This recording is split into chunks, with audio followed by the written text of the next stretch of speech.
Hello everyone, welcome back to my channel that is English reel.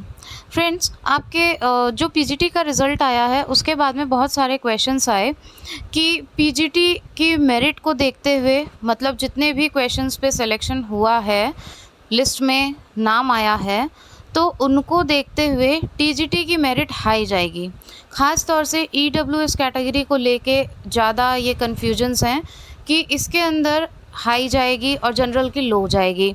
तो ये जो concept लगाया जा रहा है, चाहे आपने कहीं से सुना है या फिर यूट्यूब पे देखा है, एफबी पे देखा है, ये सारी चीज़ें काफ़ी इस टाइम पे ये डिस्कशंस चल रहे हैं।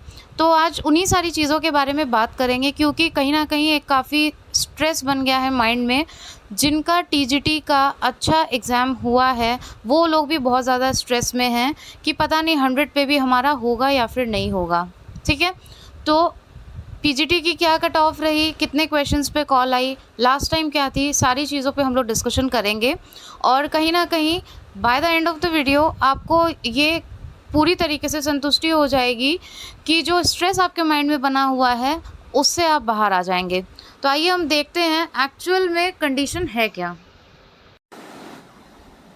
तो देखिए, पीजीटी का जो रिज़ल्ट आया है, जितने मार्क्स पे किसी की भी कॉलिंग हुई है, जिन जिन लोगों की, पहले तो उन सभी लोगों को कंग्रेचुलेशन। अब हम आगे की बात करते हैं कि पीजीटी में कितने मार्क्स पे कॉल आई है, आई मीन कितने क्वेश्चंस आपने किए हैं जिस पे कॉल आई है। तो 78 to 79 क्वेश्चंस जिन्होंने डन किए हैं उस पर उनकी कॉल आई है, लिस्ट में उनका नाम आया है। अब अगर इसको हम 2016 से कंपेयर करते हैं तो 2016 में भी इसी के लगभग था। मतलब कि तब की जो प्रिपरेशन थी, पेपर का जो लेवल था और अब का जो पेपर का लेवल है, अप्रॉक्सीमेट सेम रहा। अब हर बार पेपर में जो चीज़ें रहती है, जो एलिमेंट्स रहते हैं, वो एग्जैक्टली सेम नहीं होते, वो वेरिएट होते हैं। जैसे कि अब की बार वाला टाइम कंज्यूमिंग था, ठीक है, और पिछली बार वाला सबको पैटर्न ही उलट फेर लगा, क्योंकि पिछली बार किसी को भी ये चीज़ एक्सपेक्टेड नहीं थी कि पैटर्न ऐसा भी चेंज हो सकता है, क्योंकि सब लोग ट्रेडिशनल पैटर्न के अकॉर्डिंग अपनी प्रिपरेशन कर रहे थे। बट अब की बार सबको एक ये तो आइडिया था ही कि पैटर्न चेंज हो सकता है, क्वेश्चंस किसी भी फॉर्म में आ सकते हैं, your concept should be clear. ठीक है, तो जो पिछली बार बहुत अच्छे प्रिपरेशन कर रहे थे, या जिनको कह लीजिए बहुत अच्छे थे पढ़ाई में, या उनकी तैयारी बहुत अच्छी थी, उन सब लोगों ने या तो अपना सिलेक्शन ले लिया एलटी में, ठीक है, और या फिर उन्होंने अपना सिलेक्शन ले लिया पीजीटी में, प्लस टीजीटी में भी हुआ है। तो आप ये देखिए कि ये सारे लोग जो काफ़ी टाइम से लगे हुए थे, इनका एलटी में हो गया तो वो छट गए, पीजीटी में हो गया वो भी छट गए, टीजीटी में हो गया वो भी छट गए। तो अब कौन से बचे? अब वो बचे जो फ्रेश कैंडिडेट्स हैं या फिर बहुत अच्छी जिनकी प्रिपरेशन नहीं थी। तो अब की बार भी वही सारे आए, प्लस कोरोना वगैरह के जो रीजंस रहे, क्योंकि जब डेट रिलीज़ हुई थी एग्ज़ाम की तो आपने देखा होगा कितना बवंडर हुआ था कि we have not prepared well, whatever the reasons were, वो फैमिली से रिलेटेड रीजंस थे, चाहे जो भी रीजंस थे, बट ये देखने को मिला कि तैयारी नहीं है। अब कुछ लोग कमेंट करेंगे नहीं नहीं हमारी तैयारी तो बहुत थी, ये वो। तो देखिए, ऐसा मैंने ये नहीं कहा कि तैयारी किसी की भी नहीं थी, ठीक है। जब भी पब्लिक प्लेटफॉर्म पे इस टाइप के वीडियोस डाले जाते हैं तो वो किसी एक कैटेगरी को लेकर के या फिर उसको उस पर सेंट्रलाइज ले रह के वीडियोस नहीं क्रिएट किए जाते, वो सबको लेकर के क्रिएट किए जाते हैं। ओवरऑल व्यू देखा जाता है, राइट, ओवरऑल सिचुएशन या सर्कमस्टांसेस कैसे बन रहे हैं। तो इन द सेम वे जो एनालिसिस है वो भी ओवरऑल ही होगा, आपकी मेरिट भी ओवरऑल ही आती है, उसमें सारे स्टूडेंट्स ही आते हैं, राइट। तो ये सारी चीज़ें हो गई। अब जो कैंडिडेट्स हैं, वो बचे हुए कैंडिडेट्स इसमें अपीयर हुए, फिर भी देखिए आप मेरिट इधर उधर नहीं हुई है। जो कह रहे हैं, चाहे आपने एफबी पे सुना हो, चाहे आपने यूट्यूब पे सुना हो, चाहे और कहीं ग्रुप्स में सुना हो कि मेरिट बहुत हाई गई है, दिस एंड दैट, और टीजीटी की मेरिट इससे भी ज़्यादा हाई जाएगी, जिसको लेके लोगों में बहुत ज़्यादा स्ट्रेस है। मेरा यहाँ पे इवैल्यूएशन है कि टीजीटी की मेरिट बहुत ज़्यादा हाई नहीं जाएगी। अगर आप पीजीटी से कंपेयर करते हैं तो भी मुझे ऐसा नहीं लग रहा, क्योंकि एक रीज़न अभी मैंने बता दिया। दूसरा रीज़न, जो लोग ये बोल रहे हैं कि किसी का 90 पे भी हो गया है और किसी का 104 या 102 पे भी नहीं हुआ है, तो उसका रीज़न बस यही है कि मे बी आपकी ओएमआर शीट में कोई ना कोई मिस्टेक रही होगी, तो आपका फॉर्म रिजेक्ट हो गया और आपका लिस्ट में नाम नहीं आया। ये भी चीज़ें हो सकती है, क्योंकि ये चीज़ें हुई है ओएमआर शीट में। स्कैनिंग में जिन लोगों की भी मिस्टेक्स बहुत ज़्यादा पाई गई हैं तो उन पे रिजेक्शन भी हुए हैं, तो वो लोग भी छटे हैं, ठीक है। इन सारी चीज़ों को लेकर ही एनालिसिस किया जाता है।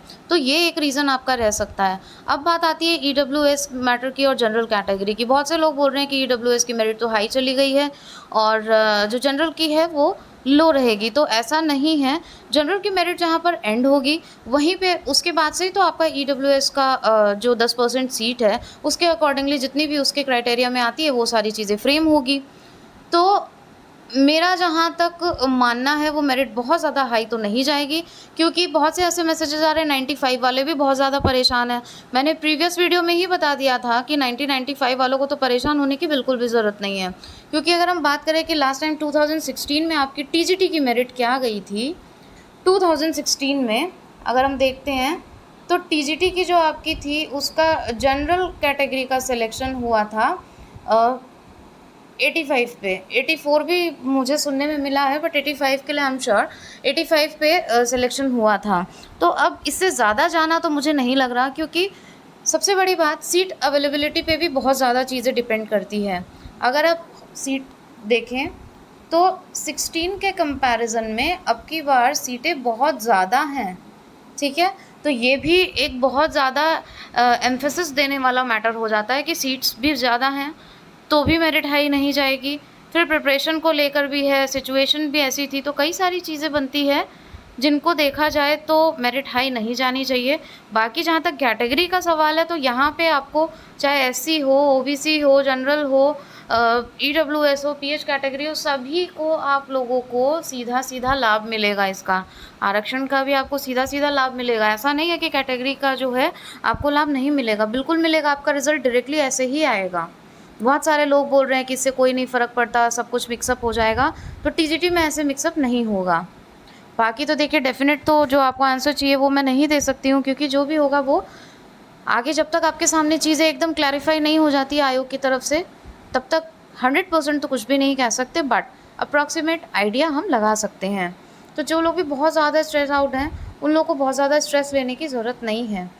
अब जनरल की मान लीजिए अगर 90 है तो उससे 2 क्वेश्चन आप नीचे लगा लीजिए, तो आपकी ईडब्ल्यूएस की आ जाएगी। फिर और 2 क्वेश्चन नीचे लगा लीजिए तो उसकी आपकी ओबीसी। फिर इसी तरीके से आप कैटेगरी वाइज अपने 2-3 क्वेश्चन कम करके एक आइडिया फ्रेम कर सकते हैं कि आपका सिलेक्शन हो जाएगा या फिर नहीं हो जाएगा। बट माय सजेशन इज़ कि पॉजिटिव हमेशा रहिए, चाहे वो हार हो या जीत हो। किसी भी कॉम्पिटिशन के 2 पहलू तो आपको फेस करने ही हैं, या तो आप हारेंगे या आप जीतेंगे, लेकिन जो मैदान में उतरेगा ही नहीं, ना वो हार का ही फेस कर पाएगा ना वो जीत को ही फेस कर पाएगा।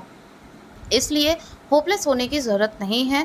स्टिल बहुत सारी वैकेंसीज़ हैं जो आपका वेट कर रही हैं, अपॉर्चुनिटी हमेशा आगे होती है, बट आप किस डेडिकेशन से लगे हुए रहते हैं वो सबसे ज़्यादा मैटर करता है। दूसरी चीज़, काफ़ी लोगों का ये कमेंट आता है कि मैम कितने टाइम में एलटी हो, टीजीटी, पीजीटी हो, इनकी प्रिपरेशन की जा सकती है। बहुत से लोग बहुत सारी बातें बोल रहे हैं, लेकिन मेरा जो पॉइंट ऑफ व्यू है वो हमेशा एक ही जैसा रहता है। किसी को देख करके या किसी को सुन करके मैं मेरे जो पॉइंट ऑफ व्यू रहते हैं उनको मैं चेंज नहीं करती। मेरा जो थॉट प्रोसेस है, जो एक्सपीरियंस है, उसी को लेकर के मैं चीज़ें बताती हूँ। किसी को मिसगाइड करना मुझे नहीं लगता कि वो सही है। अगर मैं आपको कह दूँ कि जी हाँ 15 दिन में आपका सिलेक्शन हो जाएगा, अब देखिए डेडिकेशन की बात अलग होती है। किसी भी कंपटीशन के लिए डेडिकेशन आपको चाहिए, चाहे वो 1 महीने की प्रिपरेशन आप करें, चाहे 15 दिन की, चाहे 2 दिन में आप करें। बट प्रैक्टिकली अगर लेके देखें, यहाँ पे हम ओवरऑल की बात करते हैं, किसी 1 या 2 इंसान को देख के हम नहीं बोल सकते। सबका जो थॉट प्रोसेस है वो अलग होता है, सबका माइंड अलग तरीके से रीड करता है। इसलिए जो एक सही ट्रैक होता है वो दिखाना, वो बताना हमारी भी जिम्मेदारी बनती है। तो आपको प्रिपरेशन अभी से स्टार्ट कर देनी चाहिए और अच्छे से राइट गाइडेंस में आपको करनी चाहिए। गलत तरीके के मटेरियल में या फिर सिलेबस बहुत वास्ट है, इस वजह से बहुत सारी चीज़ें पढ़ के अगर आप उसमें उलझ जाएंगे तो वो आपके लिए प्रॉब्लमेटिक हो सकता है। ये मैंने हमेशा अपने हर वीडियो में बोला है। बट अगर आप ये सोचें कि 2 मिनट में हथेली में सारी चीज़ें आ जाएंगी तो ऐसा पॉसिबल नहीं होता, फिर चाहे आप कितना भी डेडिकेशन रखिए, ठीक है। हर चीज़ प्लान मांगती है, हर युद्ध एक सही रणनीति मांगता है, ये हम सब जानते हैं। And we all are mature enough. अब आप एक खुद टीचर बनने जा रहे हैं तो इतना आपको भी पता है कि क्या आपके लिए सही है, क्या गलत है। तो मेरी राय यही है कि अगर आपकी टीचर बनने की अभिलाषा है तो आप तैयारी में लग जाइए। फिर भी अगर आपके कोई भी क्वेश्चंस या क्वेरीज़ हैं स्टिल आपके माइंड में, तो आप कमेंट करके कमेंट कर सकते हैं, पूछ सकते हैं। You are free to ask. जब भी मैं देखूँगी ज़रूर आपका रिप्लाई दूँगी। Thank you so much for all your support, for all your love and giving trust to this channel. बाकी अगर किसी वैकेंसी से रिलेटेड आपके क्वेश्चंस हैं तो आप बताइएगा, किसी और टॉपिक पे अगर आप कुछ क्वेश्चंस हैं तो वो भी आप कमेंट में कमेंट करिएगा। आपके सजेशंस काफ़ी वैल्यूएबल होते हैं। Thank you so much for watching and giving your precious time.